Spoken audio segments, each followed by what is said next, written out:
here's a short update for you guys. I have various ball sizes that I am paper macheing with newspaper and just watered down glue. This is the yoga ball, which is the perfect size for the eyeballs of the aliens in The Simpsons, Kodos and Kang. So I have to paper mache the whole thing, and my little trick is when I paper mache around this hole, but I don't cover this hole, and then I can just pop it, deflate the ball, and then I have my paper mache released. So that has worked out really well for me regardless of the size of the ball that I use. This tiny little ball here, that's for Homer's eyeballs.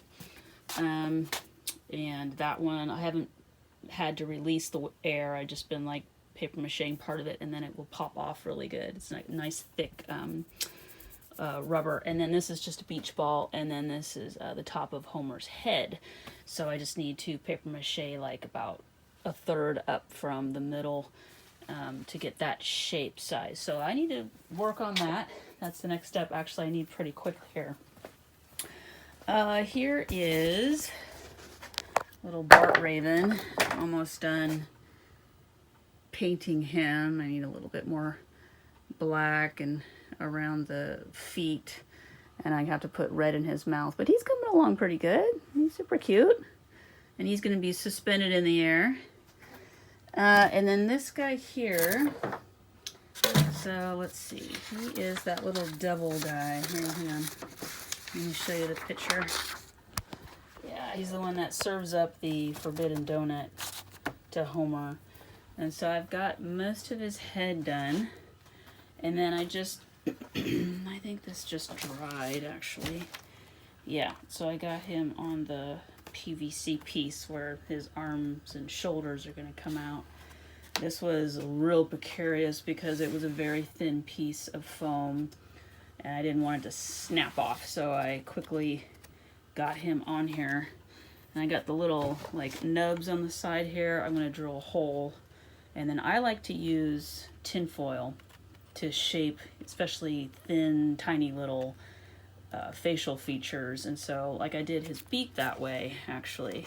So I hot glued some tin foil on, shaped it into the beak shape, or I should say mouth shape. Kind of looks like a beak. And then clayed over it so I could get that sculpted shape of his mouth.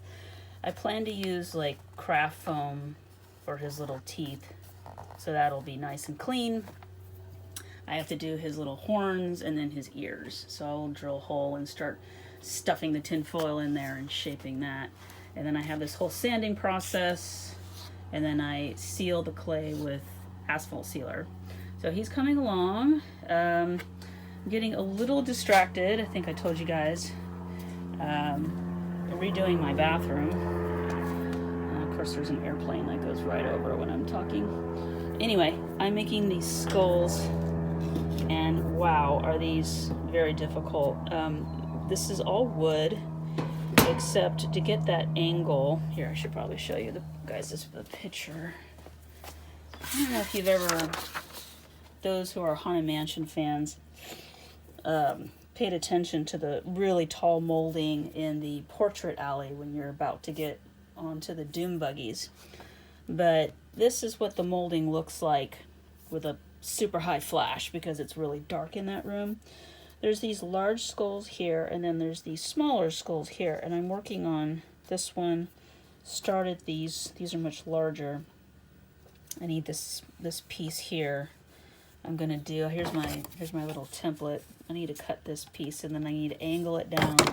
These are super hard. Some people have done like 3D printing. I don't have any of that, so I am literally sculpting it. I just happen to have this packing material like you would put around the sides of a frame. And so this was oddly perfect for this, because I didn't know how I was going to get that angle. I can sculpt the eyes. Those are not too difficult. And these are just blocks of wood, and this hole is on a wood base, but how to get that angle. So this is what I used. And so if you can follow my thought process, I used this angle. I cut that at the angle that I needed.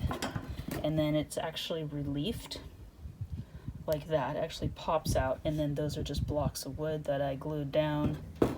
The base is cut with the bottom little triangles here, and I just need that longer piece there. This has been a long process because I had to build this up and build this up with clay so that it's solid, so I don't have, you know, any accident of it collapsing when I'm nailing it from the back to put on the molding. So I just sanded these. I need to asphalt seal. These are two of the bigger ones, so you can kind of see I used some chipboard to make those angles. They're all a little bit different size, the bigger ones, because the molding is actually different size to fit my bathroom. These are all the same though, and I had 6 of them to do. So I'm going to asphalt seal those, and then I'm going to mount them and then do that final piece, and then I get to paint them that cool color. And this is just the first part of that molding, which is extremely intricate, and I'm doing a little of interpretation of it, but so far so good. I really like it. So that's a distraction piece. So back to the haunt here. Okay, so here's one of the aliens, fully paper mache, and then the clay thus far.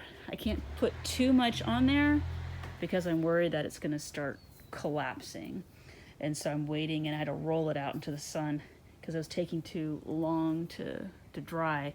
And those are a little over 2 loads, or batches I should say, of clay. You can roll back last year and watch my process with the Headless Horseman, how I did that.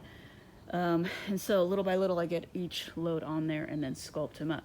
This is what was the stand originally. I haven't chicken wired this one yet, but that's it. So yeah, I'm happy so far. The chicken wire is always tough to use, but I got that in the shape that I wanted, and then I'm slowly working on fleshing him out. Haven't tackled the feet, or the tentacles yet, but I will. All right, more later.